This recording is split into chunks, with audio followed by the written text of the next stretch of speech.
Former Welsh footballer and coach Matt Holland joins me on the show for the third straight day to look back on another stunning night of Champions League action.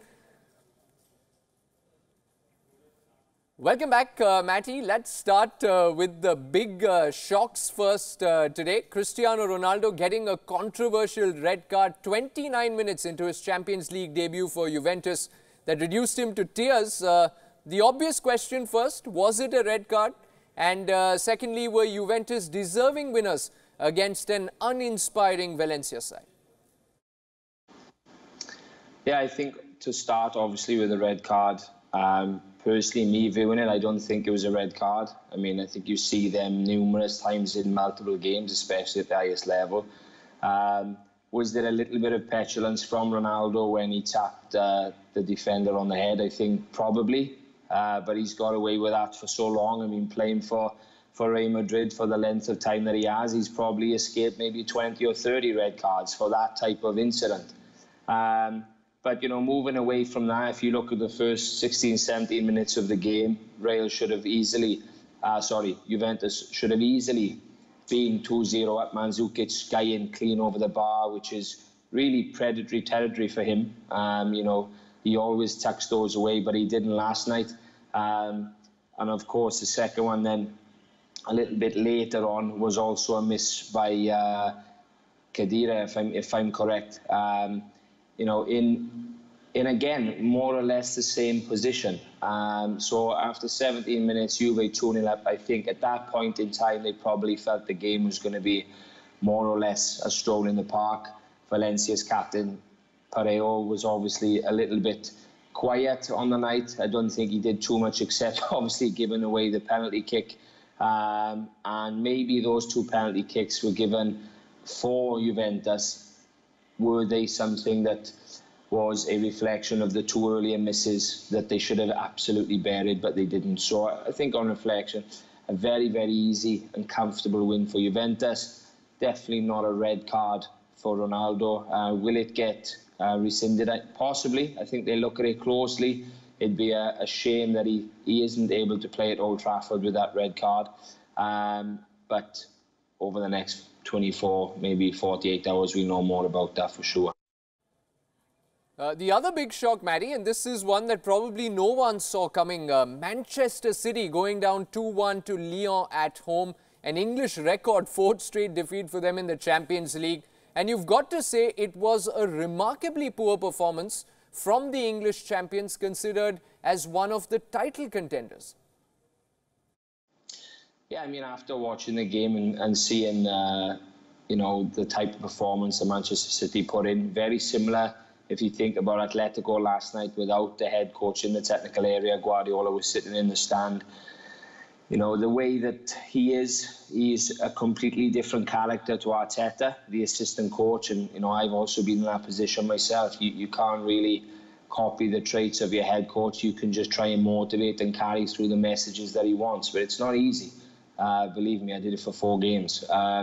So when you're looking at that level, Arteta is going to be guiding the players. They're going to be trying to carry out a tactical plan. He's probably thinking, what is Guardiola thinking, saying, sitting in the stand? But a question came to my mind is, Man City have such a good squad. They rotate players. You know, who would have thought Aguero would have been as prominent as he is this year after, you know, tailing off a little bit last year and not really playing too much? I think many of us thought he would have left. But, you know, he's been one of the top players so far this season, at least domestically. In the Champions League, they looked very ordinary yesterday, you know, except when Leroy Sané came on.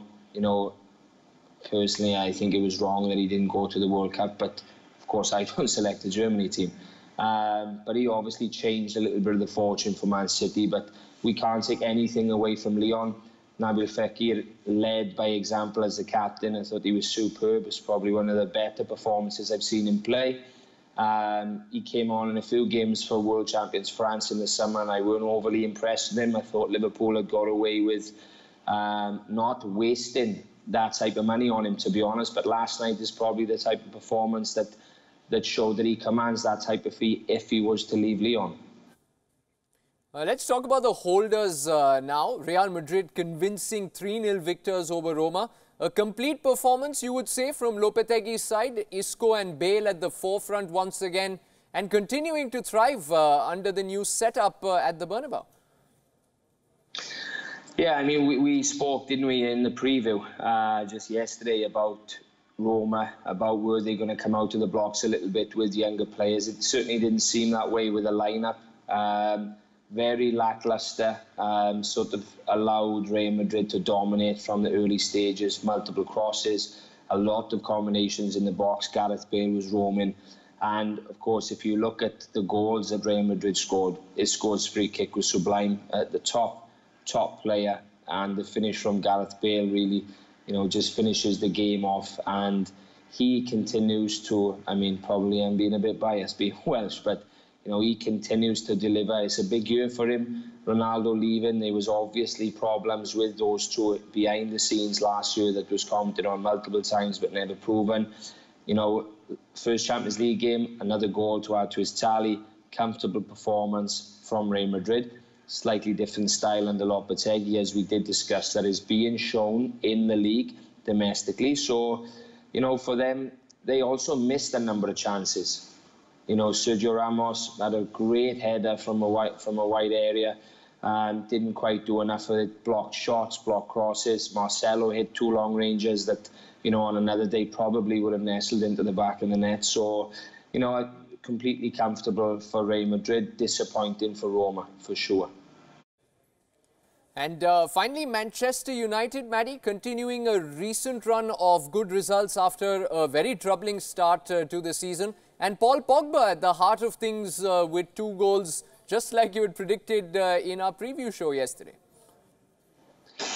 Yeah, obviously United now are playing with 2 full-backs that they haven't been able to play with for a number of years because of changes in personnel, people not quite working out. But I think to see those 2 marauding full-backs getting forward, Luke Shaw, Gadot crossing from wide areas, both early, late, cutbacks, during the early stages of the game. And as we mentioned yesterday, we spoke for a long time about Paul Pogba.